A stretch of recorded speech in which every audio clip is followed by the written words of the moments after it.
4 jours de calvaire infernal sur la pénétrante est de Douala. La capitale économique du Cameroun, plaque tournante de l'Afrique centrale, a encore été confrontée à l'affaissement des buses métalliques sur une route nationale vieillissante au regard de l'engorgement des voies de contournement et des lourdes pertes économiques enregistrées. La presse s'est interrogée cette semaine sur la politique des infrastructures routières au Cameroun. Qu'est-ce qui explique la récurrence de ces incidents sur l'axe routier le plus fréquenté de la sous-région? Que deviennent les projets routiers annoncés en grande pompe pour pallier ce problème? En pleine année électorale, les catastrophes se multiplient à travers le pays. Une vague déferlante des inondations a frappé de plein fouet Limbé, Douala et Maroua. Le bilan fait état de 6 morts, parmi lesquels un enfant.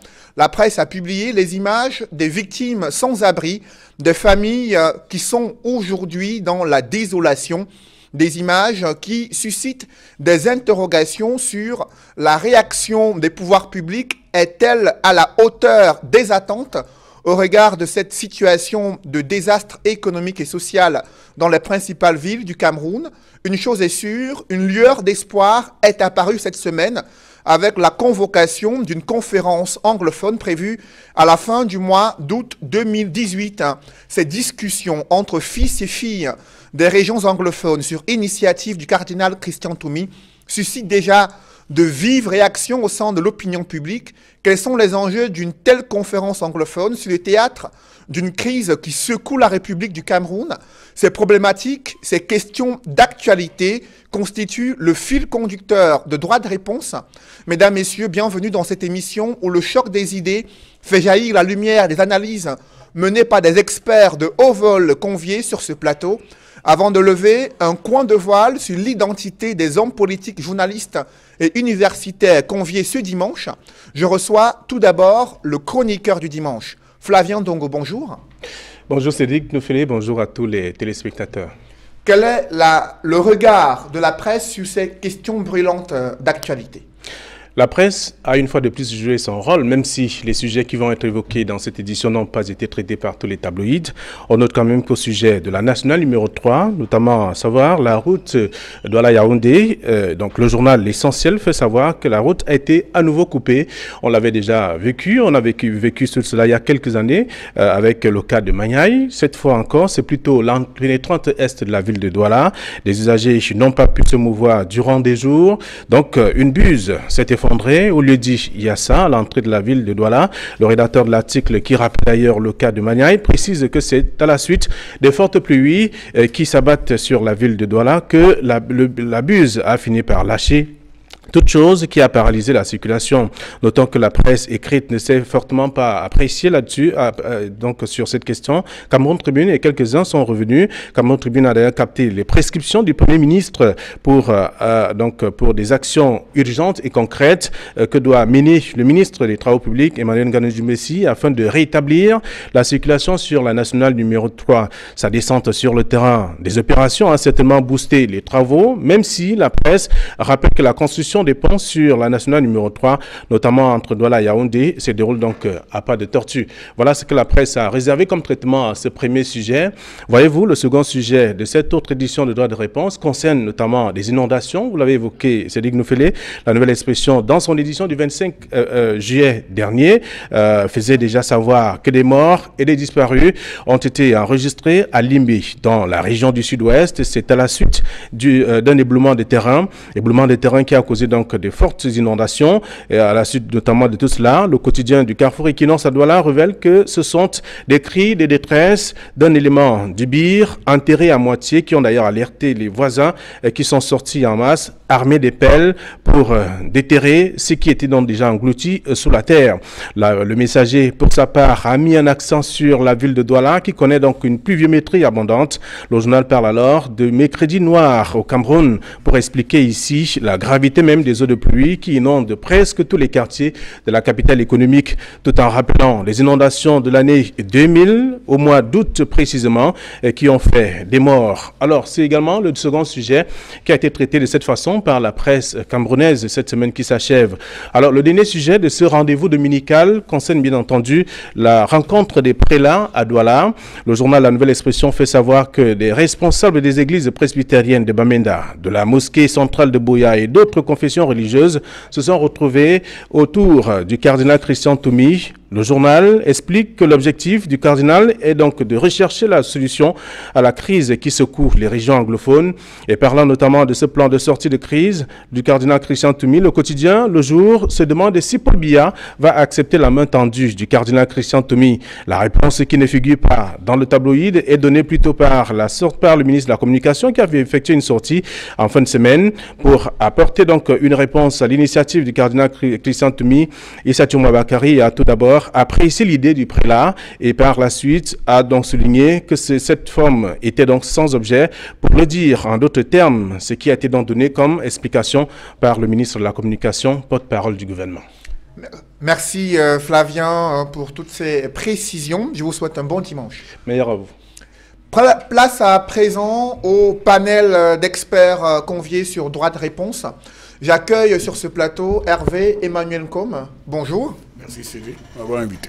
Bonjour. Vous êtes membre titulaire du comité central du RDPC, banquier spécialiste des questions de finance et de sécurité. Merci d'être venu sur ce plateau. Merci. Également présent sur le plateau de droit de réponse, le consultant Edmond Kamgia. Bonjour Edmond. Bonjour Monsieur Noufélé. Journaliste, chef de section politique et politique internationale pour le quotidien La Nouvelle Expression. Vous êtes présent chaque dimanche avec nous.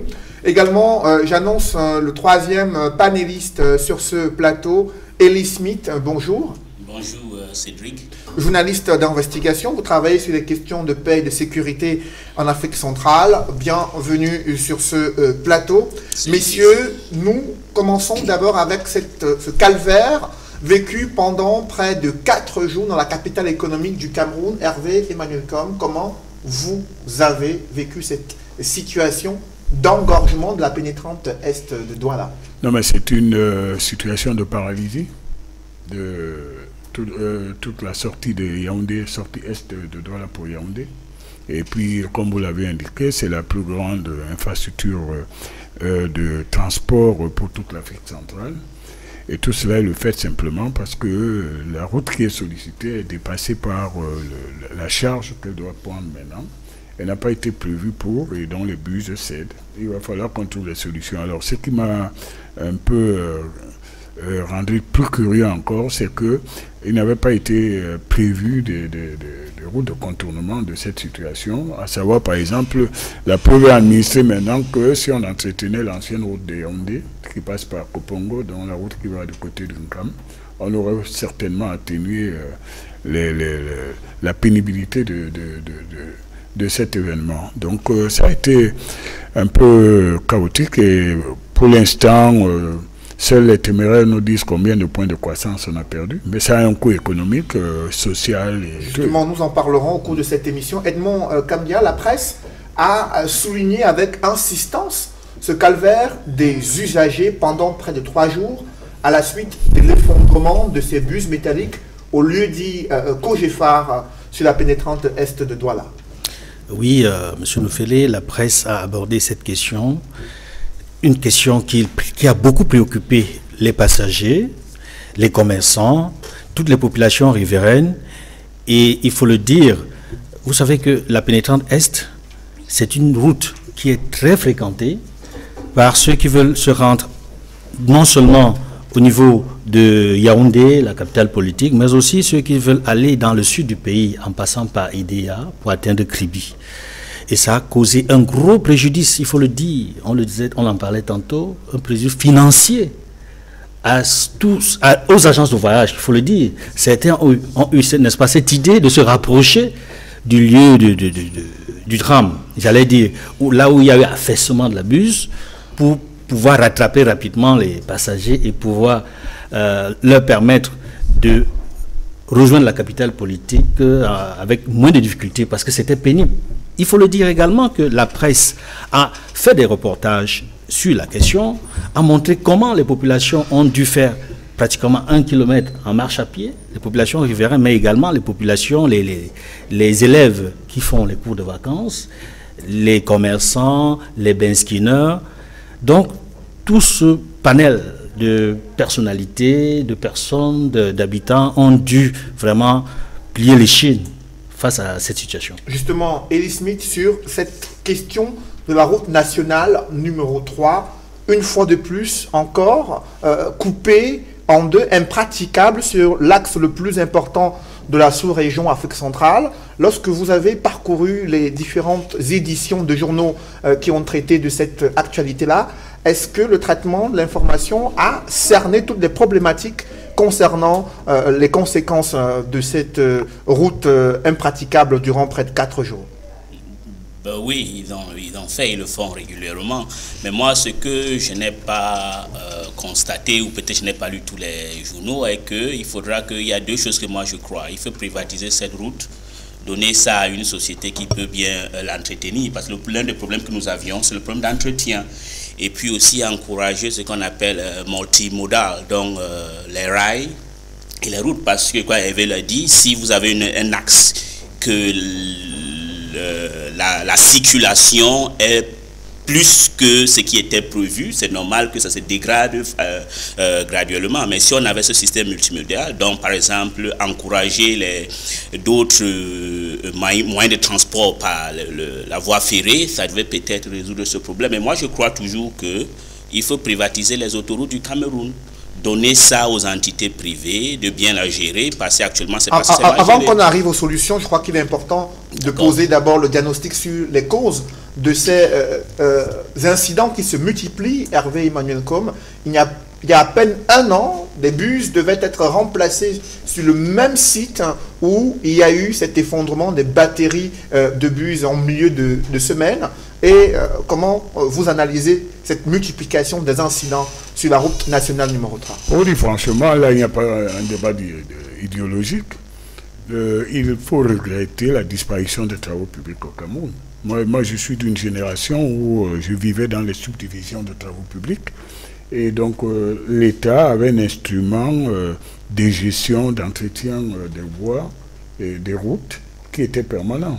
Et donc, c'était aussi, ça pourrait être, on doit absolument réactiver son implantation parce que ça pourrait être un contre-pouvoir par rapport aux entreprises qui gagnent des marchés. Vous savez que la buse qui a cédé, c'est sur une infrastructure dont on n'a pas encore fait réception, c'est-à-dire la pénétrante est de Douala. Donc, ça pose un problème de l'efficacité de l'État dans cette responsabilité, n'est-ce pas, rendre permanent des transports, parce que là, jusque-là, vous parlez de conséquences économiques et financières que je ne néglige pas, mais nous sommes dans une situation sécuritaire qui fait que la démonstration est faite qu'on peut être étranglé et qu'il y a un problème. Il ne restait que l'aérien, parce que Elie Smith nous parle du rail, mais le rail passager ne fonctionne pas depuis les incidents des écarts.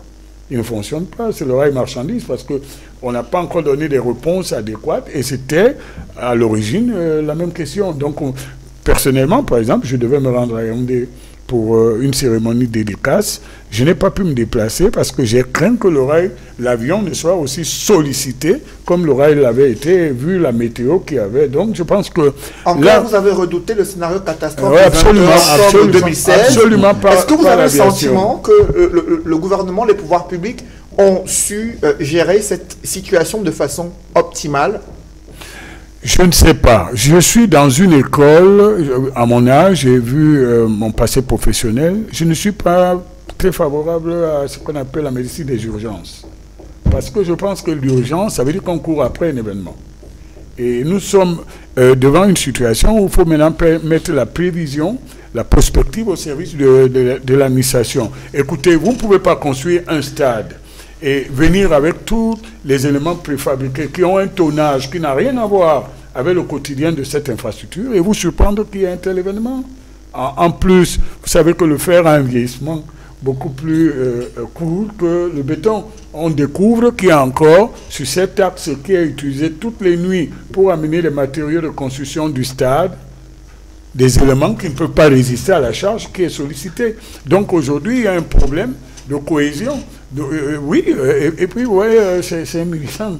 Et de surcroît, un responsable du niveau que je suis de parti au pouvoir qui vous le dit, il y a eu un problème qui a montré les limites d'une administration comme les travaux publics. Et il va falloir répondre parce que tout cela se fait et on ramène tout le monde à nos côtés dont on n'a pas dégagé et on se rend compte que si on avait au moins enlevé les marchés sur Lobessou et kilomètre 21-14, on aurait pu utiliser l'ancienne route de Yaoundé pour sortir à Edea avant le second pont. Et ça donne aussi des leçons, il faut avoir le courage de le dire. Je ne suis pas souvent d'accord avec Lee Smith, parce que c'est mon ami, parce que c'est un libéral effronté. Mais aujourd'hui, la question se pose de savoir quelles sont les réponses qu'on va apporter pour avoir des infrastructures qui vont avec notre économie. Ça prouve qu'il faut un deuxième pont sur la Dibamba. Justement, au minimum. Il faut préciser qu'au lendemain de l'effondrement de ces buses métalliques sur la route nationale en numéro 3, notamment à l'entrée est de Douala, le Premier ministre a instruit le ministre des Travaux publics de descendre en urgence à Douala pour évaluer cette situation. Edmond Kamga, le ministre des Travaux publics, s'est rendu à Douala. Il a évoqué une conjugaison de facteurs, notamment la pluviométrie et la route vieillissante. Pourtant, des travaux d'entretien routier sont annoncés chaque année sur cet axe Douala-Yaoundé. Qu'est-ce qui explique la récurrence de ces incidents selon vous? Les réponses du ministre des Travaux publics ne surprennent pas. En fait, ce qu'il dit, c'est tout à fait évident. Mais sauf que ce que nous considérons comme évident, c'est quelque chose qu'on peut prévoir. Puisque d'année en année, pratiquement à la même période, on assiste aux mêmes événements qui sont tristes. Voyez-vous, chaque année, pendant les vacances, c'est-à-dire en juillet, août, ou alors à la rentrée scolaire en septembre, on assiste à l'ensemble des événements tristes auxquels les Camerounais ont vécu ces derniers temps. Que ce soit cet affaissement de la Buse au niveau de Douala, que ce soit les inondations dont on parlera tantôt, dans les régions de l'extrême nord, du sud-ouest, du littoral, c'est pratiquement à la même période. Donc on peut prévoir. Mais si donc on peut prévoir, qu'est-ce qui a été fait pour éviter que cet incident survienne? Rien du tout. C'est d'autant plus regrettable que la dernière fois, il y a un an à peu près, qu'il y a eu des travaux au même endroit, il y a des travaux qui ont été effectués, mais de manière provisoire. En attendant que l'année s'achève, pourquoi ces travaux n'ont pas pu être achevés afin qu'on évite ce qui est arrivé? Donc le ministre des Travaux publics pouvait bien anticiper et faire en sorte que les travaux soient achevés afin qu'on n'assiste pas à ce qui s'est passé. Donc en réalité, c'est un problème. Gouverner, c'est prévoir. On l'a toujours dit. Mais dans ce cas d'espèce, on se rend compte que le gouvernement ne sait pas toujours prévoir. La conséquence, c'est que chaque fois, presque tous les ans, on assiste aux mêmes événements et on va commenter et rien ne va changer. Et cette situation a soulevé une problématique sur les nombreux projets routiers annoncés en grande pompe pour pallier ce problème. Cette route nationale numéro 3, notamment l'autoroute Douala-Yaoundé, Lee Smith, c'est un projet qui avait été annoncé depuis de nombreuses années et qui était censé pallier ce problème. Est-ce que cet incident sur la route Douala-Yaoundé, notamment à l'entrée est de Douala, vient remettre au goût du jour l'échec de certaines politiques infrastructurelles au Cameroun? Évidemment. Et puis je crois que comme ça c'est un peu récurrent, si le gouvernement est un peu responsable, ils vont essayer de remédier. Et que toujours il faut avoir deux options, un plan B. Par exemple, ça ne sert à rien que si on commence une nouvelle route, on oublie l'ancien, comme celle qui passe par Yabassi qui va par Edea, Kopongo, on devait bien l'entretenir. Et je pense aussi que beaucoup de ces projets, c'est aussi l'œuvre de la propagande. Tu sais, nous avions un gouvernement qui est socialo-communiste, qui existe toujours sur la propagande et rien de visible sur le terrain. Et autre chose, je sais, ça va peut-être énerver les choses. Moi, je ne vois même pas pourquoi on doit faire une autoroute.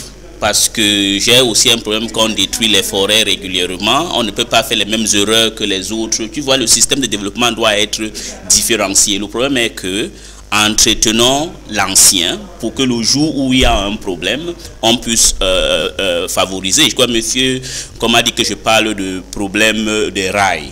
Si le gouvernement était un gouvernement un peu sérieux. Ah bon? Un peu sérieux, oui. Je pense qu'on devait voir que les marchandises, les personnes aussi, ou passagers, le transport passager par voie, par chemin de fer, devait déjà être résolu. Mais le gouvernement ne le fait pas parce que je pense qu'elle est tout simplement irresponsable et elle s'en fout royalement. Justement, la question des voies de contournement s'est posée avec acuité. Vous avez évoqué l'axe Ndokoti-Niala Yassa, dans le 3e arrondissement de Douala, qui a été engorgé pendant près de 4 jours. Des Camerounais qui ont passé près de 10 heures entre Douala et Yaoundé. La plupart de ce temps passé sur cet axe de quelques kilomètres, ce qui pose le problème des voies de contournement presque inexistants, non aménagées dans la capitale économique. Hervé Manuel. Écoutez, Napoléon, dans une de ses leçons à l'académie militaire, avait enseigné qu'un pays doit faire la politique de sa géographie, de son relief. Donc au-delà des faits divers qu'entraîne cet événement, nous devons sérieusement nous investir sur qu'est-ce que le Cameroun, quelle est sa géographie, quelle est sa pluviométrie, quelle est sa météo. D'abord, Douala est une des villes qui est presque au niveau de la mer. Oui. Mais bon, Amsterdam et Anvers sont au niveau de la mer, mais il n'y a pas ce problème. Tel Aviv aussi. Donc il faut qu'on rentre maintenant dans la prévision, et la prévision voudrait qu'on intègre la réalité. Vous ne pouvez pas avoir une région et une ville qui représente près de 40% de tout le produit intérieur de l'Afrique centrale et qui va passer pratiquement 40 à 60% des marchandises qui vont dans l'Interland passe par Douala. Tout à l'heure, quelqu'un disait que ça dessert le Sud. Non, non, ça dessert la République centrafricaine, le Sud-Soudan, le Tchad et même l'Est du Nigeria et le Niger. Donc, nous devons intégrer cela et faire en sorte quoi? Diminuer la densité de la circulation parce que ça devient comme l'entonnoir. Donc, aujourd'hui, il faut par exemple que les billes de bois ne rentrent pas à Yassa ou ne traversent pas le pont sur la Dibamba. Il faut prévoir un port sec ou artificiel en Sanada maritime et qu'on fasse le cabotage pour rejoindre les lieux d'embarcation de ces bois et même les diminuer pour des raisons d'environnement. Il faut prévoir réactiver le transport fluvial. La Dibamba est navigable. Et même l'Oncam, bon, même vous voyez le spectacle où l'Oncam finit en queue de poisson, je vous préviens, je serai encore en vie, que le jour où l'Oncam et l'Ouvuri vont réclamer leur lit, c'est-à-dire ce que Dieu leur a donné naturellement comme espace pour se mouvoir, il y aura inondation à Yabassi et en grande partie, on risque d'avoir l'inondation qui arrive dans le Oncam. Ça veut donc dire qu'aujourd'hui, il faut intégrer la météo, l'environnement dans la conception de l'économie de tout le monde de la ville. Et ce qui s'est passé là est un avertissement. Et cet avertissement, ça veut dire, pour l'urgence, qu'on ouvre un peu les voies de décontournement, mais qu'on commence à réfléchir sérieusement sur la qualité de vie et surtout la place des transports. Nous sommes la seule grande ville au monde où il y a une route à l'intérieur de l'espace urbain qu'on appelle axe lourd. C'est jamais vu. J'ai vu à Sarcelles, on a fait les barbelés, ou à Washington pour que la population n'arrive pas. Vous avez l'axe lourd sous la cathédrale, sous la plus grande infrastructure urbaine qu'on appelle l'échangeur de la BCK. Vous avez tout ça. Donc, le moment est venu. Et là, on n'a pas un débat d'idéologie. Bon, donc, les excès, le gouvernement ne fait rien parce que le métier de procureur est le plus réparti au Cameroun. Mais il faut que ce soit une réflexion globale dans l'intérêt de tout le monde bien partagé. Justement, certains de ces projets ont été inscrits dans la politique des grandes ambitions, dans le document de stratégie pour la croissance et l'emploi également, Edmond Kamga, des projets concernant les infrastructures routières pour résoudre ce problème de la vétusté des infrastructures existantes au Cameroun. Quelle évaluation faites-vous de ces projets qui visent à résoudre ce type de problème qui s'est posé cette semaine? Il me semble que ce qui survient arrive fort à propos. Nous sommes dans un contexte électoral ou de pré-campagne électorale. Et le gouvernement, notamment le candidat du parti au pouvoir, devra défendre son bilan. Et les problèmes routiers font partie des débats qui vont se poser sur la table. Et je crois que les partis de l'opposition, ou en tout cas les partis dont les candidats vont s'opposer à celui du pouvoir, vont mettre ça sur la table et on saura quel est le projet de société de chacun des candidats sur la question. Ils en ont. Ils en ont probablement, je Merci, le monsieur le porte-parole de l'opposition. Vous permettez. Merci, monsieur Je vous en prie, Edmond Kanga, allez-y. Oui, donc il y a un gros débat sur des questions des voies de communication dans ce pays depuis l'incident de Maniaï. Parce que il y a eu tout ce qu'on a vécu après Maniaï et ce qui se passe aujourd'hui.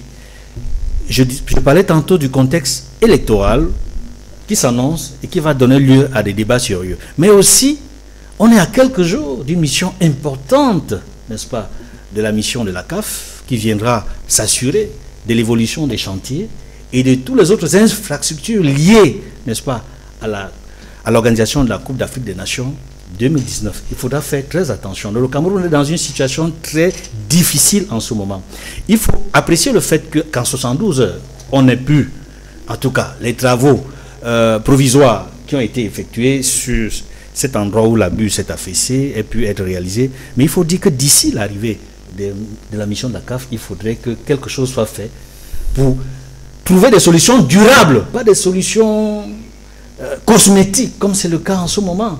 Parce qu'en réalité, la question de fond que tu poses, c'est est-ce que le gouvernement a pu réaliser tout ce qu'il a promis sur le plan des infrastructures routières? La réponse, il faut le dire, on ne peut pas dire que le gouvernement a pu le faire tel qu'il l'a prévu. Il faut préciser que cet affaissement des buses métalliques intervient après une forte pluviométrie observée au Cameroun. Les villes de Limbe, Maroua et Douala ont été touchées par une vague déferlante des inondations.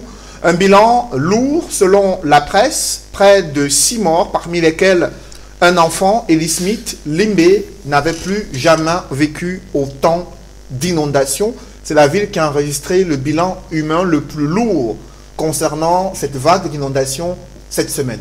Oui, c'est tout à fait normal que Victoria commence à avoir ce genre de problème, parce que quand il y a une urbanisation sauvage, vous devez vous attendre à tout cela.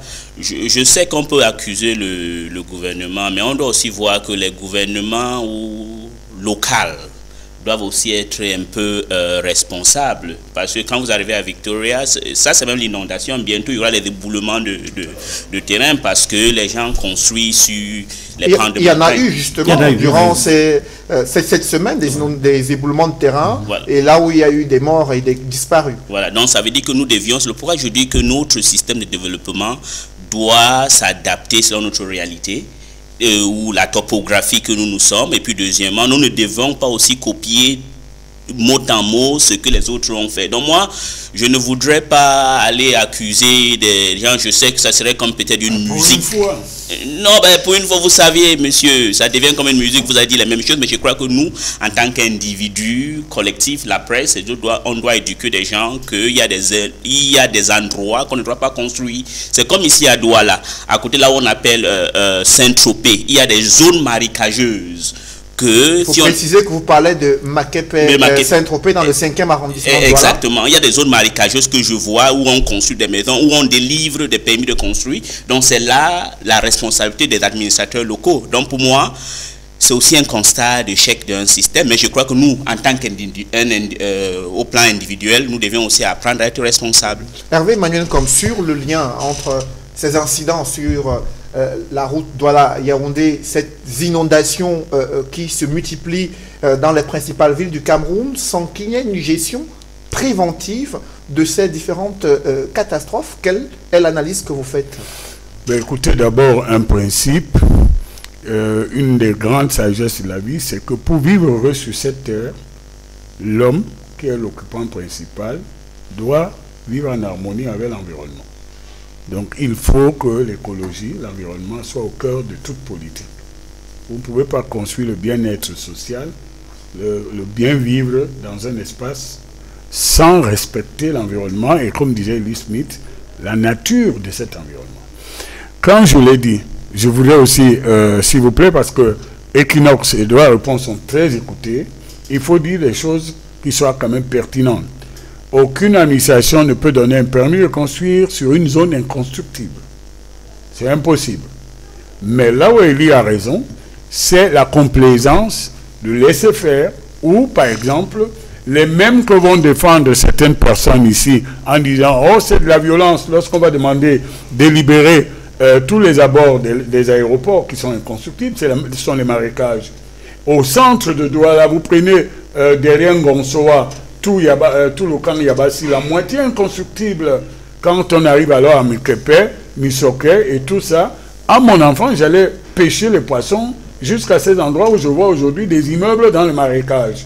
Et là, c'est la responsabilité individuelle de chacun de nous. Mais il y a eu plusieurs missions gouvernementales qui ont identifié ces zones comme des zones dangereuses, mais aucune mesure annoncée par le gouvernement n'a été clairement mise en place. Tout à fait, Cédric. Et c'est là que je dis, cette espèce de laisser-faire administratif devient une complaisance, une faute de management public.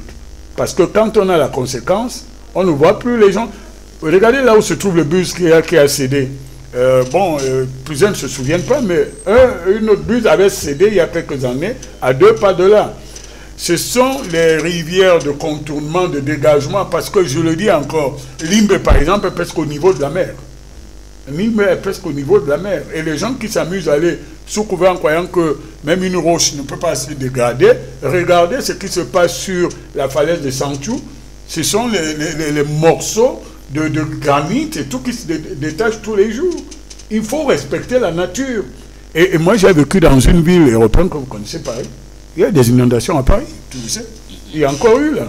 Oui. C'est-à-dire que dès que l'homme s'amuse à penser qu'il peut dominer la nature et qu'il peut lui imposer des éléments qui ne relèvent pas de ce que Dieu nous a distribué ensemble, eh bien, un moment, il est rattrapé. Alors, pour faire court dans tout ça, je crois simplement qu'il y a un plan d'occupation de sol à Douala, qu'il y a les plans d'occupation de sol et qu'ils doivent être appliqués par tout le monde, y compris les groupes d'intérêt puissants.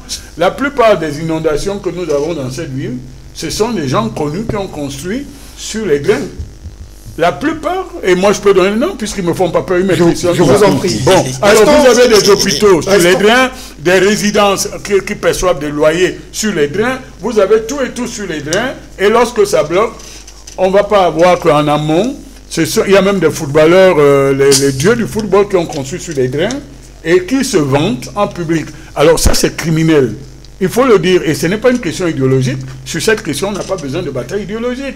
Il faut que l'autorité de l'État impose cet ordre pour protéger les plus faibles. Justement. Et les gens qui viennent de partout dans le pays, qui veulent vivre à Douala, et qu'on laisse installer par exemple à Mikepe Misoke, tout le monde sait que Mikepe Misoke n'a pas vocation à rester là.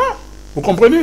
Donc moi je crois aujourd'hui, Cédric, que vous faites bien de nous interpeller et que chacun prenne ses responsabilités. Sur la gestion justement de ces catastrophes, Edmond Kamgia, comment évaluez-vous la réaction du gouvernement face à ces multiples inondations? Il y a eu quelques descentes du gouverneur du sud-ouest.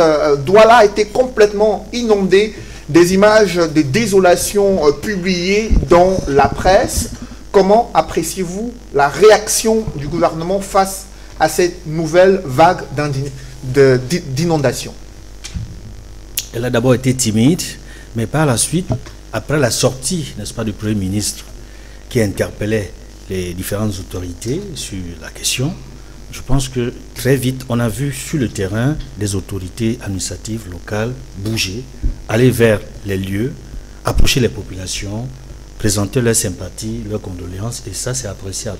Il y a un homme politique candidat à l'élection présidentielle, Maurice Kamto, qui estime qu'il y a eu un manquement de la part du gouvernement, notamment le ministre de l'administration territoriale, les sapeurs-pompiers, qui, selon lui, ne se sont pas assez mobilisés pour encadrer les populations. Un manque d'assistance, selon lui. Quelle est votre analyse à ce sujet? Il faut le dire, il est dans son rôle. Ah bon? C'est un responsable politique. Il a la liberté de se prononcer sur des sujets selon sa perception. Et moi, je donne la mienne par rapport à ce que je vois. Je ne peux pas juger la position du professeur Kamto sur cette question. Mais il faut dire quand même que ce type d'événements qui surviennent régulièrement, et ça devient un peu comme des marronniers dans ce pays. Chaque année, il y a des éboulements, chaque année, il y a des inondations.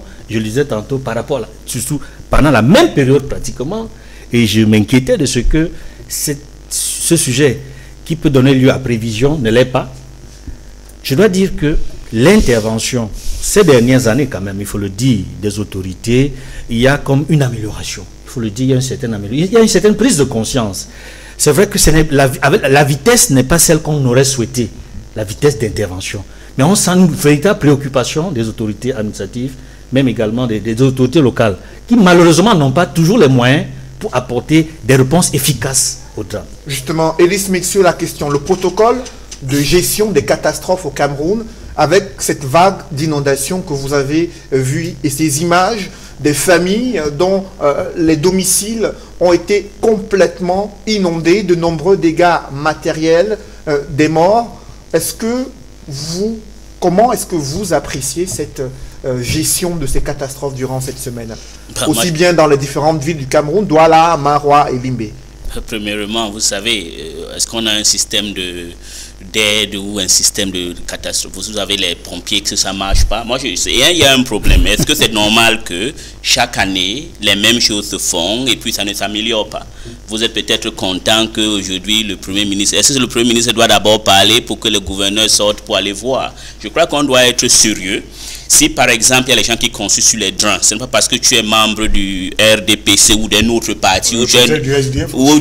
Je vous conseille de cela, monsieur, où vous êtes un riche footballeur et on vous laisse. Regardez, si vous allez à Bonham Sadi, si j'ai oublié à votre gauche, ça dépend de la manière que vous venez, sur le lit de cette rivière, il y a une grosse maison qui est là que tout le monde voit. Elle appartient à qui? Bon, il y a aussi une quincaillerie qui appartient à un leader du SDF à Douala. Bon, vous avez votre fixation avec le SDF, c'est normal. Tu la connais, la maison du plombier? Oui, je connais la maison du plombier, mais je me dis qu'il faut que le gouvernement... Vous en prie, sans publicité, sur le problème de fond concernant la gestion des catastrophes. Non, je crois que pour être sérieux, le gouvernement doit être sérieux et il ne doit pas avoir les vaches sacrées. Ça veut dire que si on doit casser des maisons qui sont sur des drains, on les casse et on cherche de les relocaliser. Et deuxièmement, nous devions avoir un bon système de respect de l'environnement. Ça veut dire que on n'a pas un bon système de société civile qui est tourné vers l'environnement, qui encourage les gouvernements à les apporter et de respecter l'environnement. Et quand on ne respecte pas, on doit avoir les conséquences. Sur cette question, j'aimerais avoir la réaction de Serge Sorok qui nous rejoint à l'instant. Serge, bonjour. Bonjour. Vous avez vécu ces inondations à Douala, Maroua, Limbé. Vous avez vu ces images qui ont circulé sur les réseaux sociaux, des vidéos devenues virales montrant la désolation et les conditions de vie difficiles des Camerounais. Comment appréciez-vous la gestion de cette catastrophe? Quelles sont les causes, selon vous, de ces inondations qui se multiplient? Première question, la gestion des catastrophes est nulle. Il n'y a eu aucune gestion de catastrophe parce que justement, et cela me permet de me souvenir de l'écrit de Jean-Marc Ella, l'Afrique des villages, où il posait la problématique de la gestion politique de la ville. Ça veut dire que nous sommes en pleine navigation à vue avec l'absence de boussole. C'est un échec de 60 ans. Ce n'est pas seulement dans les villes que vous avez citées, c'est partout dans le Cameroun. Ça pose deux problèmes. C'est-à-dire que l'absence de prévision et l'absence d'éducation à la citoyenneté et le déficit maintenant de répartition des rôles. Quand on pose le problème de la décentralisation, est-ce que c'est au gouverneur de venir régler les problèmes de la voirie urbaine? Non, c'est au maire de le faire. Est-ce que c'est au gouverneur de faire réagir les sapeurs ou bien les institutions qui doivent s'occuper en cas de catastrophe des victimes? Non, ce n'est pas au gouverneur. L'État met en place des structures pour que ça arrive. Troisièmement, maintenant on pose le problème fondamental. Comment se fait-il que pendant une vingtaine d'années ou une trentaine d'années, maintenant M. Biya au pouvoir, on est à 40 ans, comment se fait-il que depuis 40 ans, le même problème est récurrent et il n'y a pas de solution? Et vous avez des gens, je suis très content qu'ils soient sur votre plateau, qui viennent vous dire qu'il y a un programme. Et ils posent le programme souvent des autres. Moi, à mon avis, c'est qu'il faut revenir très vite à l'essentiel. Il faut que les Camerounais arrêtent la navigation à vue et résolvent les problèmes à la racine. Et la racine, c'est un problème politique, un problème de définition claire des options politiques, de leur application, de la mise en place des hommes qu'il faut. Vous avez un ministre, tout un ministre de la décentralisation qui est dans l'illégalité et qui s'occupe d'autre chose que des problèmes fondamentaux que vous posez ici devant votre plateau. Comment on va faire pour que ici à Douala, moi je suis arrivé en retard, vous voulez que je vous dise pourquoi? Les caniveaux sont bouchés. Mais les caniveaux sont bouchés et il y a un véhicule qui s'est renversé dans un caniveau et qui m'a complètement mouillé. J'étais obligé de rentrer à la maison pour revenir. Et ce monsieur, personne, il est encore dans la rue là. Parce qu'il ne voyait pas la route est inondée. Vous avez des gens qui sont chargés chaque année. Quand vous allez voir tout à l'heure, on va mettre les jeunes enfants pour curer les caniveaux. On vous dit qu'il ne faut pas faire travailler les enfants. Ils mettent les enfants dans les caniveaux pour les curer. Une fois qu'ils ont mis les détritus dehors, il pleut le lendemain, ça rentre dans les caniveaux et ils sont payés. Et les gestionnaires des crédits publics sont là, ils les voient, personne ne réagit. Pendant 30 ans, nous sommes en pleine élection et ces messieurs sont en train de danser tous les jours pour dire qu'il faut repartir, redonner le pouvoir aux mêmes personnes. Justement, vous comprenez la question le danger? La question des politiques de développement local, avec les communautés urbaines qui existent et les mairies, sur la problématique du drainage des eaux de pluie dans la capitale économique du Cameroun, mais aussi dans d'autres villes du pays. Les mairies qui se plaignent parce qu'elles n'ont pas les moyens conséquents pour pouvoir justement juguler ce problème. C'est l'une des épines dans cette décentralisation que le RDPC défend depuis de nombreuses années. Hervé. Bon, je suis content que de temps en temps, qu'il y ait hors sujet dans un débat qui était jusque-là d'un très grand niveau, et qu'on le ramène à un niveau de quartier de bar. Mais je veux quand même répondre. Je ne savais pas que Paul Biya avait influence sur la météo. Là, je viens d'apprendre, on entre en pleine sorcellerie ici. La campagne électorale n'autorise pas que chacun vienne avec un charabia approximatif, dire n'importe quoi. Les pays les plus développés au monde connaissent de temps en temps des catastrophes, des inondations de villes. C'est l'homme. L'homme, quel que soit son pays, son parti politique, sa religion, qui parfois prend trop de liberté avec son environnement. Quand je l'ai dit, c'est pour dire quoi? Je suis d'accord avec Lee Smith. Nous devons rentrer dans un système de responsabilité où la victime ne doit pas tout le temps être affranchie de ses responsabilités dans la cause de ce qu'elle subit. Cette espèce de construction sauvage, d'occupation, sous couvert que, bon, si vous allez toucher les bensirineurs, on vous dit qu'il y a élection bientôt, il ne faut pas les toucher. Moi, je ne suis pas dans cette école. Et l'ordre public n'a pas besoin d'être pris en otage par le temps de politiciens. Donc, il faut qu'on revienne à la rigueur où les zones inconstructibles doivent être libérées, tout le monde les connaît, et que l'administration doit être inflexible de ce point parce qu'il s'agit de notre sécurité collective. Quant aux différents programmes, je regrette, vous savez, quand il y a inondation, on ne vous demande pas votre carte du RDPC pour circuler. J'ai un de mes camarades dans mon comité de base qui a vu son mur partir hier avec tous ses vêtements. Il est venu en pleurant me voir hier. Je lui ai dit, écoute camarade, je vais être solidaire de toi, mais je vais te dire la vérité. Est-ce que tu avais le droit de construire là où tu as construit? Il m'a dit non. Et c'est un militant du RDPC. J'ai dit oui. Donc les conséquences, maintenant, Dieu merci, tu n'es pas mort. Et il faut regretter les drames des morts.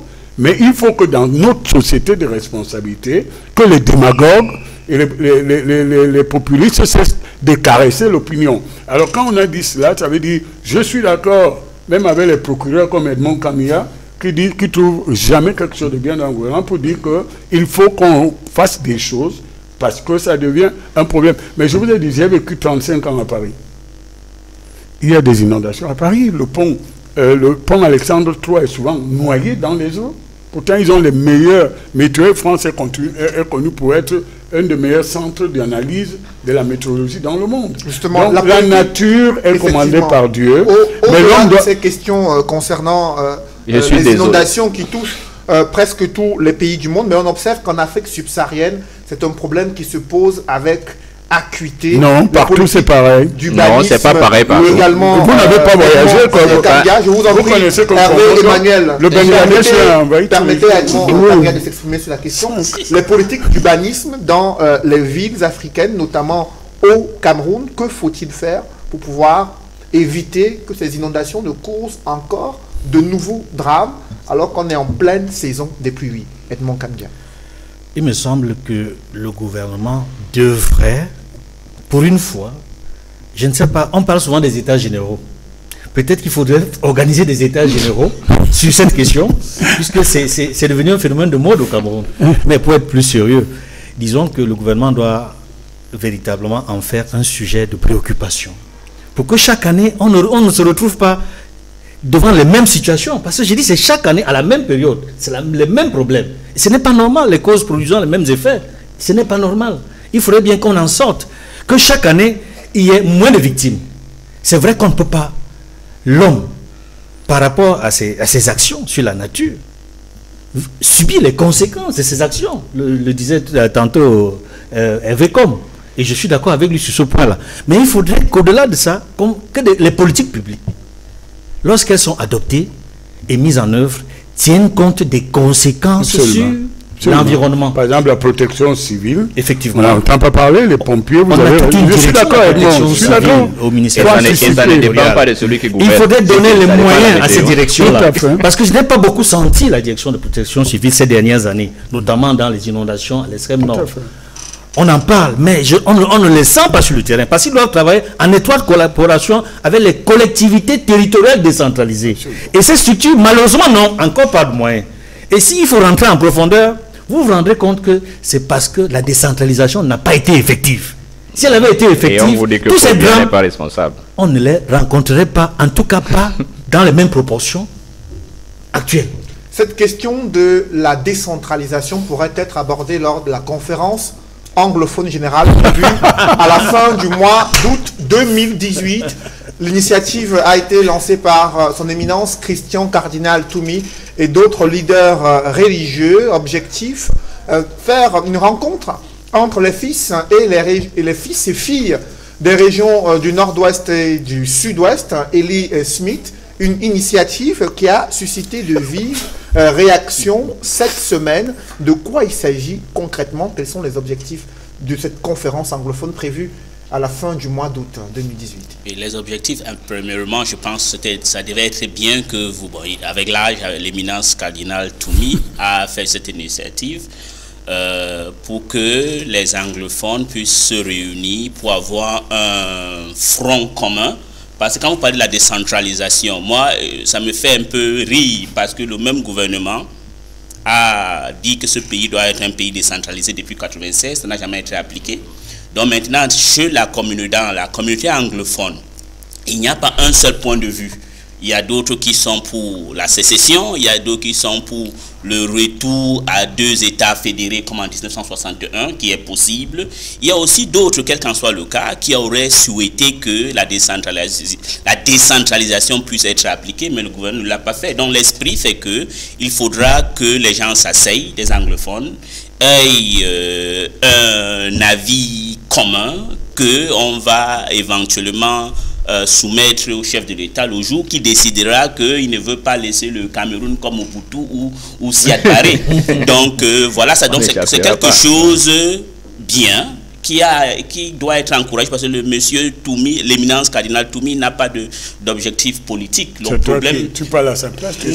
Non, quand tu vois un papa comme cela, il n'est pas quelqu'un. Et les gens qui sont venus, quand vous voyez par exemple l'imam de la mosquée centrale de Bamenda, qui vient ici à 16h, qui repart à 18h ou à 19h, ou l'imam de la mosquée centrale de Bouya. Ça veut dire que c'est les gens de l'église. Ils n'ont pas quelque chose, ils ont seulement vu que les politiques ont échoué.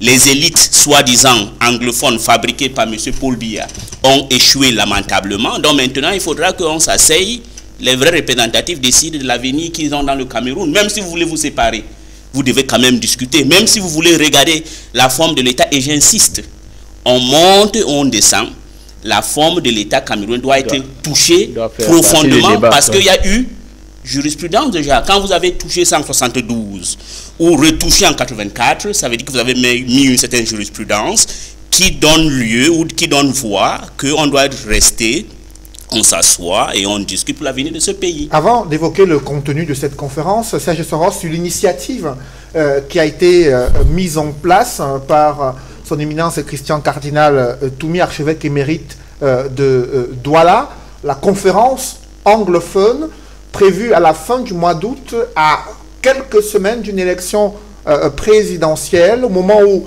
la crise a atteint son pic dans ces deux régions. Que pensez-vous de cette initiative? Elle est très bonne. Elle est d'ailleurs excellente.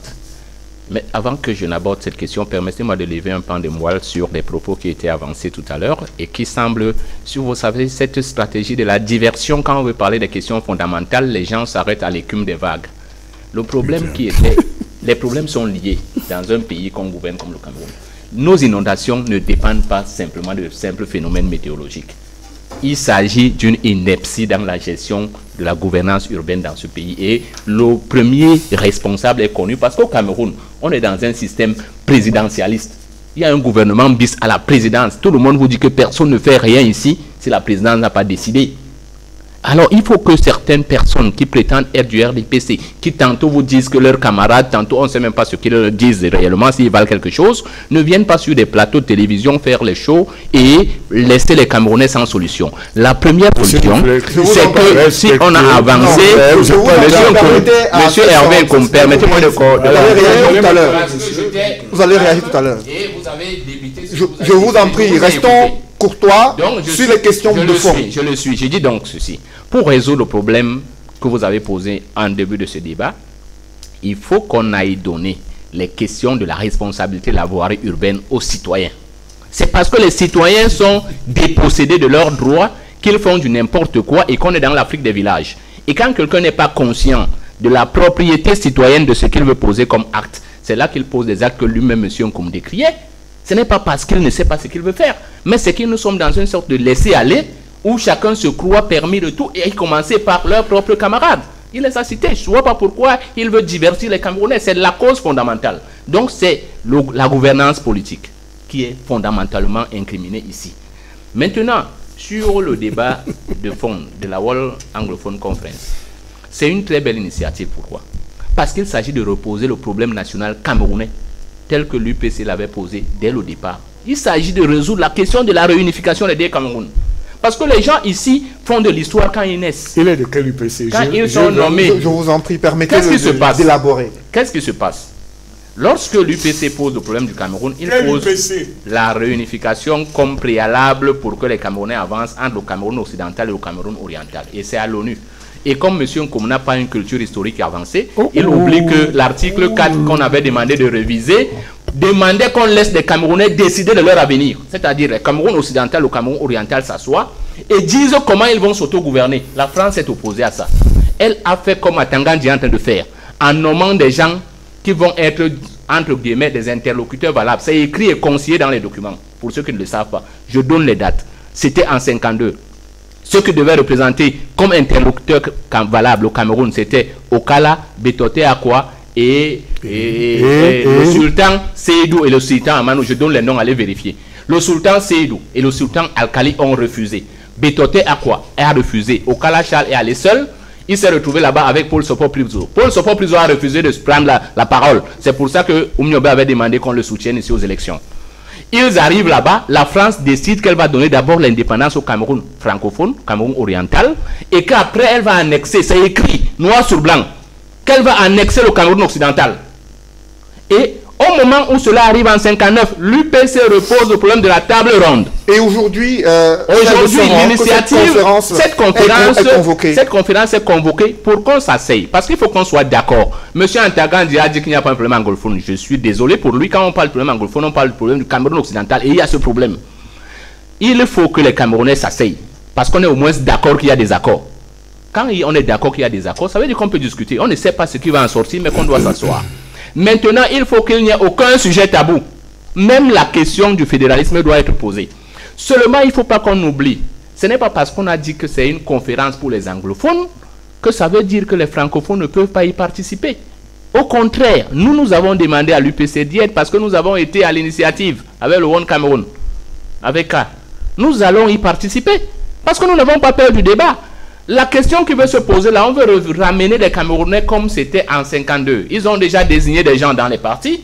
Après, ils vont dire, comme ils ont dit qu'il n'y a aucun problème, puisqu'ils ont déjà les résultats des élections présidentielles, ils vont dire que les Camerounais ont voté. Et après, le président de la République va prendre une décision qui sera une mauvaise décision. Restons sur cette initiative concernant la conférence anglophone prévue à la fin du mois d'août 2018. Hervé Emmanuel Nkoum, le RDPC, comment est-ce que vous, au sein du comité central du parti au pouvoir, vous appréciez cette initiative qui est lancée par des leaders religieux pour résoudre et apaiser les tensions dans ces régions. Permettez-moi de vous dire que la prochaine fois vous m'invitez, prenez des dispositions pour que je ne regrette pas n'avoir pas été au courant. Je vous en prie. D'accord, non, je vous le dis fermement. Je vous le dis fermement. D'accord, je vous le dis fermement. Vous n'avez pas été sur ce plateau, vous pouvez... la prochaine fois, je vais vous m'inviter, faites l'effort de faire en sorte que ce soit entre gentlemen et qu'on puisse Nous sommes entre gentlemen et qu'on puisse éclairer l'opinion, mais pas l'enfumer. Maintenant, vous me posez une question, parce que je n'ai pas le temps à rappeler. Il y a des gens qui ne peuvent pas me rencontrer, sauf peut-être à des événements comme à la télé. La question est très importante. Je vous en prie, allez-y. Vous me laissez parler. Voilà. La question est importante parce que l'initiative du cardinal en lui-même ne peut pas être contestée, mais je vais vous dire sur le fond et la forme où est-ce que ça pose problème.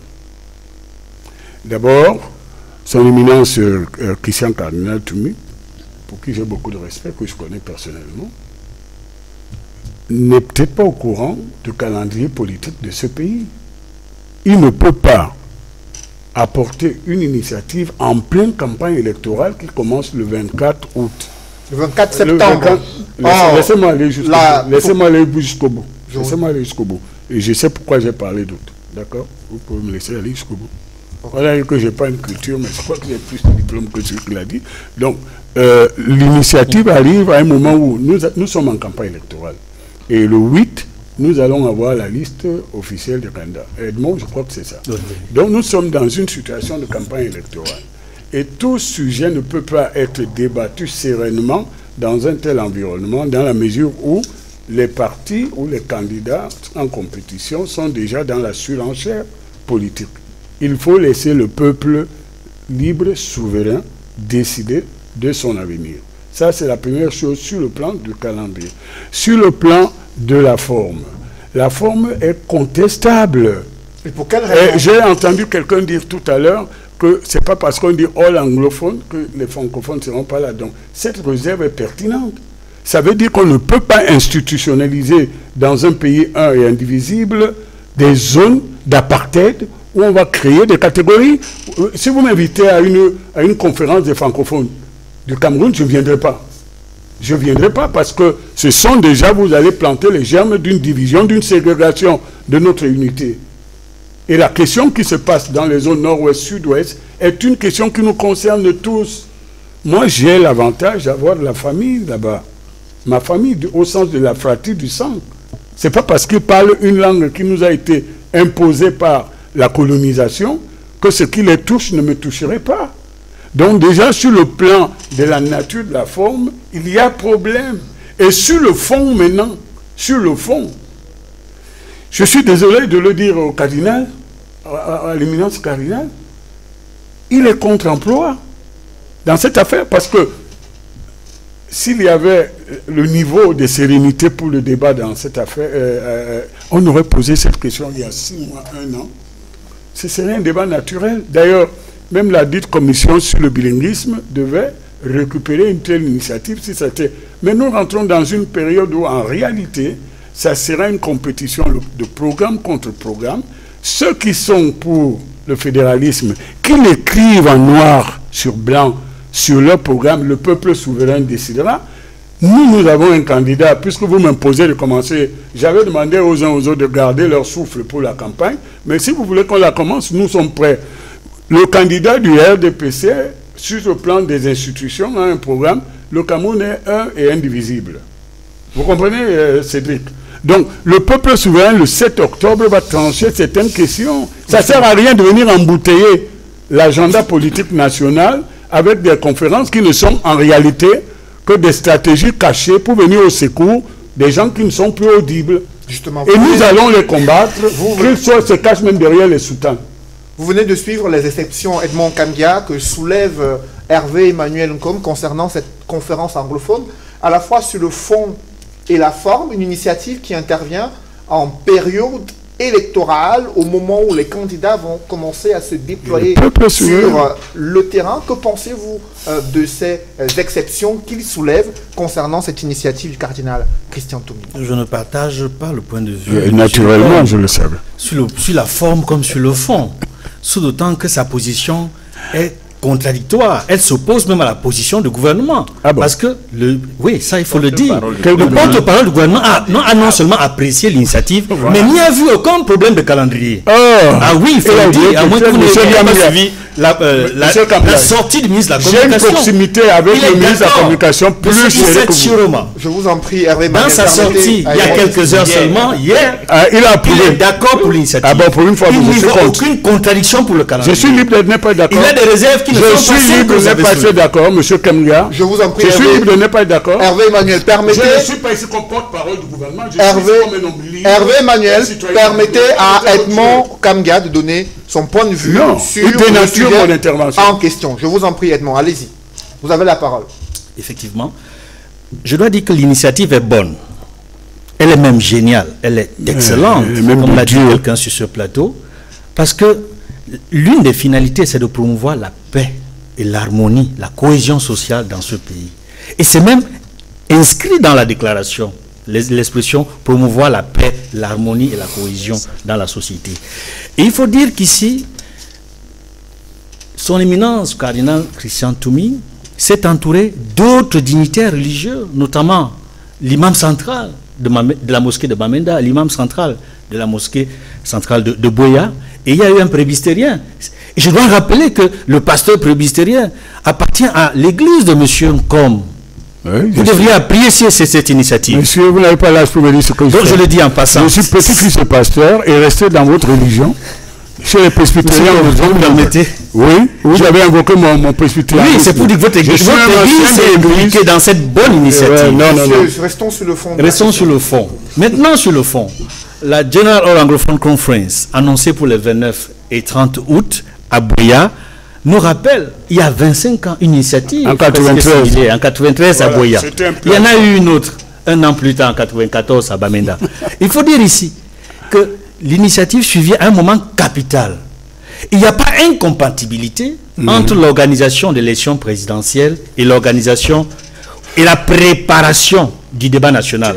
Parce que l'idée de ce projet, le projet d'organiser la conférence, la All General Anglophone à Boya, c'est une étape vers le débat national.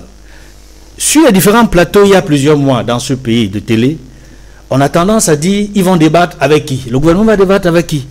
L'opportunité offerte dans cette conférence-là, de savoir avec qui le gouvernement va discuter. Parce que dans la déclaration de ces dignitaires religieux, ils disent que des personnes qui seront conviées à cette réunion, qui vivent au Cameroun comme dans la diaspora, vont arriver et désigner les représentants par groupe de femmes, les groupes de jeunes, les catégories socio-professionnelles, ainsi de suite. C'est-à-dire que c'est très bien organisé. Et je suis heureux, et c'est l'une des rares fois que je peux citer le ministre de la Communication, Issa Chiroma, qui a apprécié l'idée, qui a dit que c'est une bonne initiative, dès lors que ça promeut la paix et l'apaisement. Il a simplement dit. Ah bon, vous mettez les nuances maintenant. Non.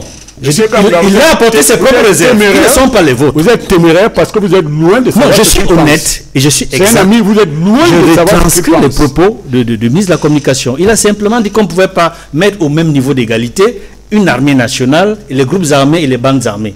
Ça, il a dit. Justement, à votre suite, Edmond Kamga, des conditions préalables ont été posées pour l'organisation de cette conférence anglophone. Eli Smith, le cardinal Toumi, a voulu être clair à ce sujet, s'adressant au chef de l'État, comme l'a indiqué le quotidien Le Jour. Quelles sont les conditions posées dans l'espace d'un mois qui doivent être résolues avant cette conférence anglophone? Bah, si vous en référez au communiqué qu'ils ont sorti... Tu as le communiqué? J'ai le communiqué, je peux vous le redonner, M. Nkom. Ok. Et M. Nkom a dit quelque chose qui est extraordinaire, M. Nkom. Vous avez dit que le ministre de la Communication, vous le connaissez très bien, vous connaissez ce qu'il pense. Donc ça veut dire qu'il y a double langage. Donc ça veut dire que ce qu'il a dit que mon collègue a cru qu'il est pour l'apaisement, derrière ils ne veulent pas. Donc là vous Edmond dit n'importe quoi. D'accord, mais je crois que ce que l'éminence et les autres, parce qu'il n'est pas le seul. Hein. Il y a par exemple George Fochang, qui est le synode clerk de Presbyterian Church, donc et puis l'imam de... Qui n'a pas signé. Écoutez, il a signé. Non, il a signé, il en a le copie. J'ai une copie. Le document est signé. Les conditions préalables qui ont été posées par les différents organisateurs de cette conférence. Les conditions, c'est que tout le monde, toutes les pensées et opinions anglophones sont ouverts, y compris ceux que le gouvernement a poussé qu'ils se défendent avec les armes, ou ceux qui sont... Oui, je vais revenir si vous voulez. Je vous dis, tout le monde doit venir. Tout le monde, et parce que c'est tout le monde... Non, bah en tout cas, vous savez que ceux qu'on appelle les terroristes, voilà, ceux qu'on appelle les terroristes sont les combattants de la liberté des autres. Voilà. Aujourd'hui, les gens qui ont tué Oumniobe, Wandji Ernest, Takala Célestin, Wambolo Courant, on les appelle les terroristes. Mais aujourd'hui, on commence, ce sont les nationaux. Donc les mêmes gens aujourd'hui que mon grand Hervé Nkom appelle les terroristes, demain, il va les fêter comme des héros nationaux. Parce que ils sont libérés. Ces conditions, les conditions sont que tout le monde puisse venir pour qu'on ait une certaine opinion. Parce que c'est très facile aujourd'hui. Quand vous demandez au cardinal, c'est très facile que vous trouvez des groupes des anglophones qui vous disent que 90% des anglophones veulent l'indépendance. Ou la fédération. Ou d'autres disent que la fédération. On essaye un peu de minorer. Parce que ce n'est pas comme les francophones de grâce. Il y a d'autres gens qui aussi croient que si ce gouvernement aimait ce pays, au moins ce qu'ils ont promis comme la décentralisation, ils devaient appliquer. Donc c'est une occasion aussi que les gens viennent s'asseoir, qu'on est les représentants, que le gouvernement, les amis de Nkom ont toujours refusé qu'il n'y avait personne à discuter avec, et que deux, qu'on ait un certain point d'ordre de jour commun pour qu'il y ait la paix dans ce pays. Et deuxièmement, monsieur Nkom parle que les élections, pour moi personnellement, je crois qu'il ne doit pas avoir élection dans un pays. Non, laissez la guerre dans toi. Parce que je vais vous dire. Permettez qu'il exprime son point de vue, Hervé. Attends, je conclue. Parce qu'il y a quelque chose qui va se passer. Il y a quelque chose qui va se passer, monsieur Nkom. Je vous annonce déjà. Quand vous allez organiser les élections, où 20% ou 30% de la population n'a pas participé, ça veut dire... Comment tu le sais? Vous avez déjà exclu. Vous avez déjà exclu une partie. Comment tu le sais? Non, attendez, je conclue. Vous allez exclure 30% de la population et puis déjà, on doit... Est-ce que ça ne doit pas être invalidé cette élection? Un, le résultat. Et deux, nous avions eu le cas d'autres partis que vous comptez. Votre ami Gbagbo, que vous aimez le c'est mon ami. Voilà. C'est mon ami. Vous avez rien à voir avec l'idéologie. Bon. Ah bon, ben c'est normal. Si un libéral. Tu as été l'ami de Sassou Nguesso. Oui, toujours. Je suis toujours. Voilà. Et autre chose pour conclure. Si vous organisez une élection dans un pays où 30% des gens ne le sont pas, vous avez parmi ces candidats présidentiels des brillants avocats et vous allez voir que ça va invalider ces résultats et ça va créer les prémices d'une autre instabilité que peut-être vous ignorez. Et je voudrais conclure. Moi, je viens ici avec la vraie constitution du Cameroun. C'est la vraie de fédéral. Mais tu maltraites la constitution. Non, je ne maltraite pas. Je viens ici encore. Il y a un article. Il y a un article 47. 47. Et elle dit ceci. C'est aussi dans votre langue, monsieur Nkom. Oui, bien sûr. Que no bill to amend the constitution be introduced if it tend to impair the unity and integrity of the federation. Vous avez déjà écouté, donc je crois que monsieur Ntoumi, le cardinal Toumi, Christian Toumi, aime tellement ce pays et ne veut pas que... Et je crois qu'ils sont même train de vous aider parce qu'ils ne veulent pas que demain, quand vous organisez autres élections, et puis c'est invalidé et ça n'a pas de base. Après votre analyse de Smith, il faut préciser que dans ces conditions posées par le cardinal Christian Toumi, il y a la libération des personnes qui ont été interpellées dans le cadre de cette crise. Il y a également le cessez-le-feu dans les régions du nord-ouest et du sud-ouest. Excusez-moi une minute. Monsieur Ntoumi n'a pas... Tu sais, il a dit que si légalement. Il n'a pas dit libérer. Il a dit si légalement. Voilà la nuance. Voilà. Alors, j'aimerais d'abord avoir la réaction sur la question. Alors, si ces conditions qui ont été posées pour que cette conférence se tienne en toute sérénité, pour qu'il y ait une participation massive de ces populations des régions du nord-ouest et du sud-ouest à cette conférence, est-ce que le gouvernement qui est interpellé à ce sujet est à même de résoudre, d'apporter des réponses satisfaisantes à ces conditions-là pour que cette organisation, cette conférence anglophone puisse se tenir dans des conditions idoines? Absolument. Parce que je vous disais tantôt qu'il faut que nous ayons toujours des repères. La tripartite a été organisée dans ce pays en pleine tourmente. Et on a avancé, il n'y avait pas de critique. Les gens ont même applaudi. Sauf que les mêmes gens ont retorpillé tout ce qui a été fait pendant la tripartite. Deuxièmement, lorsque vous lisez le communiqué, il ne pose aucun problème. Il s'agit de débattre et de sortir avec des conclusions qu'on pourrait appliquer ou pas. Ça dépendra des pesanteurs politiques. Nous sommes en politique. Troisièmement, lorsque l'implosion sociale est au bord d'un pays comme le nôtre, il n'y a que les aveugles qui ne le voient pas. Le Cameroun ne va pas échapper au cycle de l'histoire si les citoyens camerounais ne s'approprient pas leur histoire et en imposent une gouvernance objective. On peut être un pays fédéral et être uni. L'Allemagne est une république fédérale, elle n'est pas moins unie que la France. Moi, je ne comprends pas. On a pollué l'atmosphère et les gens disaient maintenant qu'ils ne viennent pas, ne les invitez plus parce que souvent ils n'apportent rien. Les gens veulent faire croire aux Camerounais que si la république fédérale n'est pas unie, attendez, Cédric, les États-Unis sont un État fédéral qui est plus uni que les États-Unis d'Amérique. C'est incroyable. Le débat de fond, il ne faut pas que les gens viennent jouer. Je suis content que le camarade Smith soit venu avec le communiqué. Camarade. Il est camarade. Non, il est de droite. C'est votre point de vue. Moi, c'est mon camarade. Il a apporté, j'ai oublié le mien. Le communiqué est tellement limpide et fait tellement avancer les Camerounais que je ne crois pas qu'il y ait manière à avoir peur. Mais je comprends pourquoi ils ont peur. Je vous ai dit en venant ici que les gens sont en train de préparer une implosion du Cameroun. Des gens comme Atangandi, même Issa Thiro, moi souvent, parce que les réserves qu'il a émises, après avoir déclaré tout ce qui est bon, la campagne va commencer autour du 20 septembre. La conférence ne gênera pas la campagne présidentielle. Au contraire, elle permettra aux gens de voir clair.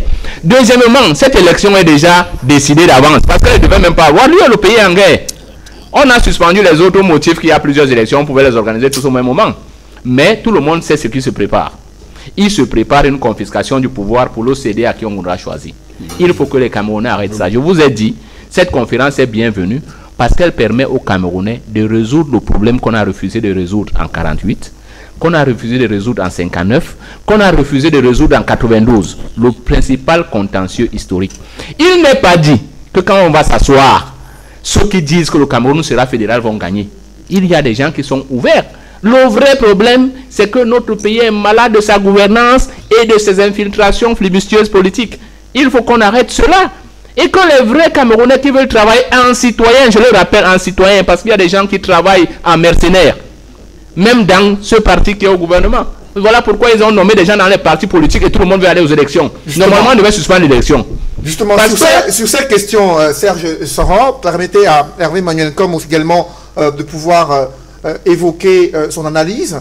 Est-ce que le RDPC, ou du moins un certain militant du RDPC, redoute ces discussions qui pourraient mettre à nu le système de gouvernance ou faire pencher le système de gouvernance vers une nouvelle forme fédéraliste du Cameroun ou d'autres formes évoluées qui ne sont pas prévues actuellement et défendues par le parti au pouvoir? Écoutez, moi j'ai un âge où je ne discute pas des choses qui ne peuvent pas avoir lieu.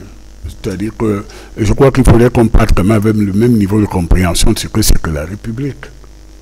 La République a des instances de régulation de la vie nationale, même des instances où on gère ce qu'on appelle l'atelier de la loi, qui sont le Parlement, et puis le gouvernement qui régule.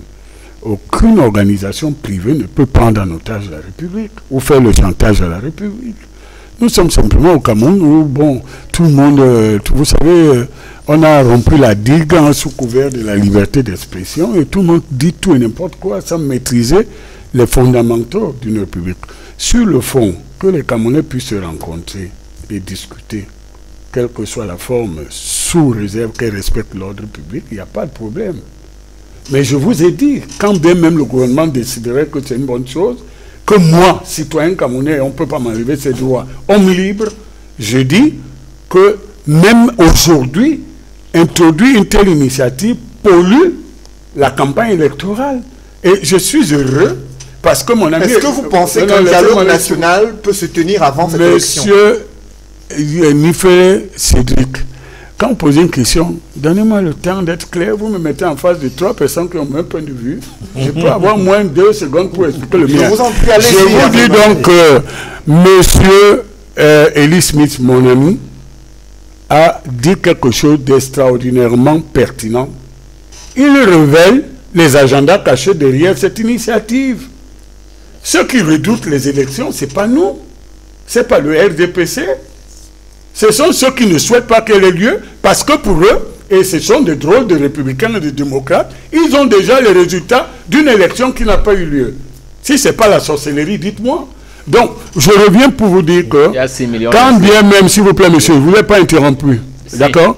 Quand bien même le gouvernement, vous comprenez, Cédric, prendrait l'initiative d'autoriser cela, en tant que citoyen libre, et nous sommes des gens libres dans mon mouvement au RDPC, je mets d'une façon officielle une réserve en disant que cette initiative, dans la forme comme sur le fond, n'est pas productive de paix. Elle est contre-productive parce qu'elle vient polluer, et je regarde dans les yeux ceux qui me regardent, elle vient polluer un agenda politique d'une république qui doit aller vers la paix. Et je termine en disant ceci, il faut faire très attention. Il faut faire très attention. Même avec les bonnes intentions, on peut créer quelque chose qui devient ingérable. Je refuse d'entrer dans une république de l'apartheid où on va s'exprimer par groupe linguistique, après ça va être un groupe sanguin, après ça va être la conférence de tous les albinos, la conférence des handicapés, la conférence des babimbi, des bassas, des non, moi je vais vous dire une chose, hein. Nous nous battons pour l'unité de ce pays, nous devons aller vers la paix. Et ceux qui ont choisi de lancer dans l'entreprise du chaos, qu'ils arrêtent. Maintenant, je règle un problème qui est quand même récurrent. Je n'ai rien à voir dans le problème du G20 ou la désignation. Et vous connaissez mon point de vue. Élie peut le dire. Je le répète en public, je l'ai dit sur un média très écouté. Je dis que tout ce qui est faisable à l'initiative n'est pas politiquement ni juridiquement explicable et acceptable. Je refuse que dans un pays où il y a la liberté d'association, que l'État ou l'administration vienne désigner les responsables dans une association dont ils ne sont pas membres. Est-ce que c'est clair? Justement, il ne faut pas venir opposer aux démocrates un truc. Moi, mon père n'a pas été un militant des campus. Il a été un acteur. Et il a payé le prix très peu. Et ça me touche que dans un débat, vous ayez des gens qui prennent ça avec légèreté en pensant qu'on peut mettre tout le monde dans un même sac. Sur la question concernant cette conférence anglophone et les inquiétudes quand même qui émergent sur la capacité à la fois des différents leaders qui vont se retrouver durant ces discussions de pouvoir aller vers des discussions qui se déroulent dans des conditions de paix et qui visent à apaiser les tensions dans ces régions anglophones. Vous avez suivi les craintes et les doutes émis par Hervé Manuencom sur ce plateau. Quelles sont les garanties qu'il y a que cette conférence anglophone va justement permettre d'avoir un plan de sortie de crise dans les régions anglophones? Oui, je peux vous le donner, monsieur Nkom. Vous avez... Ah ben là, je sais que tu les fréquentes. Je vous en prie, permettez-lui. Non, écoutez, monsieur Nkom, je ne suis pas Pierre. Voilà. Je fréquente tout le monde. Ah bon, donc tu fréquentes les sécessionnistes. Même les sécessionnistes. J'assume, je suis droit dans mes bottes. Le peuple a entendu. Bah, c'est pas grave, parce que visiter un sécessionniste n'est pas un crime de grâce. D'accord. Si dans ce cas, pourquoi monsieur Macron est allé en Nouvelle-Calédonie, aller à la grotte, là où on avait tué Jean-Marie Tjibaou? Pourquoi lui... Macron, c'est ton prophète. Revenons sur... Non, je suis en train de vous dire, non, c'est pas ça. Les garanties, donc je ne veux pas là dire que je ne suis pas un hypocrite. Si je rencontre même, si je suis loyal avec mes amis, et j'ai une philosophie politique, je suis ultra-libéral. Et je crois que dans le libéralisme, on doit permettre aux gens de se... même aux terroristes. Oui, même tout le monde. Non. Encore pour dire que le terroriste d'aujourd'hui ou ton terroriste, c'est le commandant de la liberté de cette conférence. Bon, pour le garantir, c'est correct. Un plan de sortie de crise. Oui, premièrement, vous savez, l'histoire du Cameroun anglophone que beaucoup de francophones oublient est que ça a toujours été la paix. Je vous demande que si, je vous répète, il n'y aura pas un préalable en disant que nous venons ici. Non, ils veulent la paix. Tu crois que les anglophones sont contents qu'on massacre dans leur village, on les tue chaque jour comme des petites bêtes? Non, ils ne sont pas contents. Ils ne sont pas contents. Oui, donc ça veut dire que c'est une occasion. Ils ne sont pas mandatés pour le dire. Non, moi je le dis parce que j'ai vu, monsieur Nko. Vous avez une famille là-bas, vous croyez qu'à Victoria, tes gens sont contents? Non. Alors, dans des grâces, tu es dans le RDPC, et dis quand même aux gens du RDPC que ils sont aussi camerounais, ils peuvent quand même avoir le courage, comme le ZANU-PF l'a fait, comme l'ANC a fait, que quand vous avez quelqu'un qui veut vous rendre votre pays en seconde Somalie ou Soudan, vous le foutez à la porte, vous cherchez quelqu'un d'autre. Tu parles de qui? Bah, vous pouvez le dire. Donc, la garantie est qu'il n'y aura pas de feu dans la maison. Les gens veulent seulement soumettre leurs propositions. Et comment justement cette nouvelle de cette conférence anglophone est accueillie au sein de ces différents groupes séparatistes dans les régions anglophones? Voilà, moi j'ai vu la réaction est violente. Vous savez qu'au Cameroun, on a deux factions des extrémistes. Dans le camp des anglophones, il y a deux trucs qui ont même eu le courage d'insulter même l'éminence. Qu'est-ce que tu es en train de faire? Mais je les comprends. Parce que si votre maison n'a pas été brûlée avec votre maman dedans ou votre fille violée, avec ce qui s'est passé dans le sud-est et le nord-ouest, vous ne pouvez pas comprendre comment ils sont en train de réagir. Mais même les je n'aime pas souvent citer les socialo-communistes. Mao disait que... Bon, non, l'UPC n'était pas communiste. C'était un parti nationaliste. C'était un parti dans la paix. Non, vous savez, monsieur, permettez à Ellie Smith de s'exprimer. On peut toujours discuter, même s'il y a les conflits. Il y a talk and fight. On peut toujours discuter. Donc, c'est une occasion, je vous dis. Il y a un temps pour tout. Il y a même des solutions avancées. Voilà, et je vous dis, les anglophones, contrairement aux francophones, je vais conclure, ont eu l'occasion. Ils sont très patriotiques, ils aiment le Cameroun. Ils ont choisi d'être camerounais. Et regarde, je vais citer pour conclure. Regarde tous les partis politiques au Cameroun anglophone. KUNC, créé par un certain Dibonge Djabea. Il est de Bonadibon. Le KNC par Indeli ou KNDP de Foncha ont toujours eu référence au Cameroun allemand. Combien de partis au Cameroun francophone l'ont fait? Donc, nous, on est plus patriotiques que vous. Donc, ça ne veut pas dire des histoires qu'on raconte, c'est que vous avez les usurpateurs qui ont pris le pouvoir en 58 ici, qui sont en train de mettre le pays à feu et à ça. Pourquoi vous tuez les militaires? Après Ellie Smith, on ne tue pas les militaires, je vous en prie, Edmond Kabia, sur le terrain des pouvoirs publics à encadrer cette question de la conférence anglophone prévue à la fin du mois d'août 2018. Selon vous, quels sont les enjeux pour le gouvernement au moment où le pays se dirige vers une élection présidentielle capitale? Voilà. Les enjeux sont énormes parce que nous sommes à une période cruciale de l'histoire de ce pays. Nous sommes à une période grave si l'on s'en tient à toutes les crises qui s'écoulent au Cameroun. Dans l'extrême nord, dans toute la partie septentrionale du pays, dans le nord-ouest, dans le sud-ouest, la situation à l'est du pays. Et nous sommes à 25 ans après la All Anglophone Conference de Buea. Nous avons l'opportunité, parce qu'il faut prendre tout ce qui se passe comme une opportunité. Et je suis heureux de ce que le gouvernement ait apprécié l'opportunité et accepté le principe de la rencontre. Et vous posiez tout à l'heure la question de la garantie. J'ai dit la première garantie, c'est le fait que le gouverneur de la région nord-ouest, le gouverneur de la région du sud-ouest sont invités à prendre part à la General All Anglophone Conference. S'ils ne peuvent pas y venir, ils envoient leurs représentants. C'est clairement indiqué. C'est-à-dire, les autorités administratives sont invités, sont conviés à la rencontre, de bout en bout, du début jusqu'à la fin. S'il n'y a pas meilleure garantie, tu fais partie de l'organisation. Je ne sais pas s'il n'y a pas meilleure garantie. L'autorité administrative prend part à la rencontre. C'est pas une histoire qui se fait en secret. C'est ouvert. C'est une histoire anglophone, mais nationale. Anglophone, mais nationale. Oui, puisque nous sommes conviés et on a balisé les initiatives de réponse. Donc, au niveau des enjeux, je vous disais que c'est très important parce que c'est l'occasion ou jamais de poser sur la table. Parce que c'est l'occasion pour nos frères et sœurs anglophones de s'entendre sur les thématiques générales ou particulières qui préoccupent la communauté anglophone au Cameroun. Pour le moment venu, la soumettre au débat lorsque le chef de l'État... Et moi, pourquoi on ne ferait pas cette conférence le 9 octobre? Ouvrira un débat national. Pourquoi pas le 9 octobre? Le gouvernement a toujours dit, nous sommes d'accord pour le dialogue. Pourquoi pas le 9 octobre? Pourquoi on ne fait pas ça après l'élection? N'est pas contre le dialogue.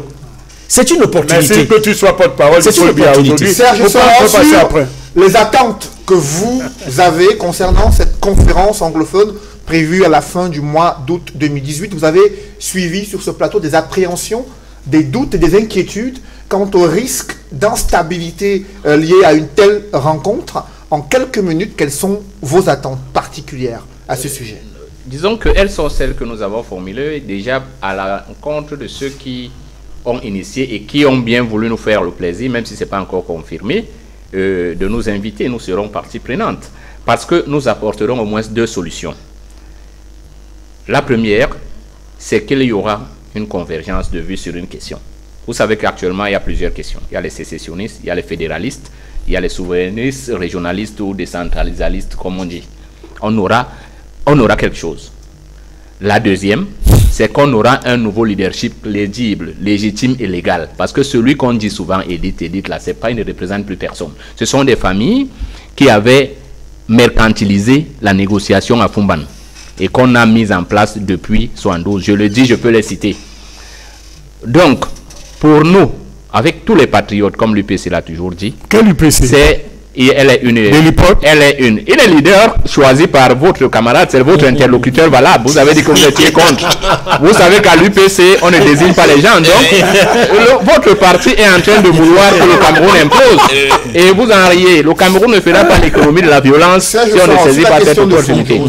Sur la question de fond, je dis, ces 2 questions sont déjà des solutions. C'est-à-dire qu'il y aura un point de vue qui sera majoritaire de ce côté-là, du Cameroun occidental, comme le mot anglophone décourage. Il faut leur dire qu'il s'agit du Cameroun occidental, qui va donner son point de vue.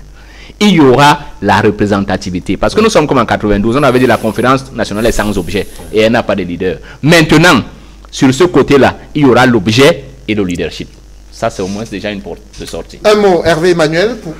Non, mes réserves sont pertinentes. Je pense qu'une telle conférence, si elle devait avoir lieu après l'élection présidentielle, et dans un cadre bien précis, plus travaillé, parce que là, pour l'instant, nous sommes dans les réflexions d'universitaires et tout. Il n'y a rien de pertinent dedans. Deuxièmement, je veux faire quand même un rappel à l'histoire. En 93 comme en 94, c'est suite à ces 2 conférences que la SNCN, les amis de Lee Smith, ont été fondés. C'est-à-dire non. Laissez-moi aller jusqu'au bout. Non. Laissez-moi, monsieur Kamria. Vous vous trompez. D'accord? Je vous dis que j'ai une réserve d'ordre public. Je pense que l'élection présidentielle est un moment où les Camerounais vont choisir leur avenir, leur destin en toute liberté, et que la meilleure démarche qu'on puisse apporter maintenant, c'est que tout le monde participe dans la paix pour que ce soit une élection libre et transparente et que le peuple libre et souverain s'exprime. Merci, messieurs, d'avoir accepté cette invitation. C'est la fin de Droit de réponse. Merci, Elie Smith. Merci. Merci, Hervé Emmanuel Com. Edmond Kamgia, merci. Également, Serge sera présent sur ce plateau. Mesdames, messieurs, c'est la fin de Droit de réponse. Merci d'avoir suivi. Restez sur Equinox Télévision.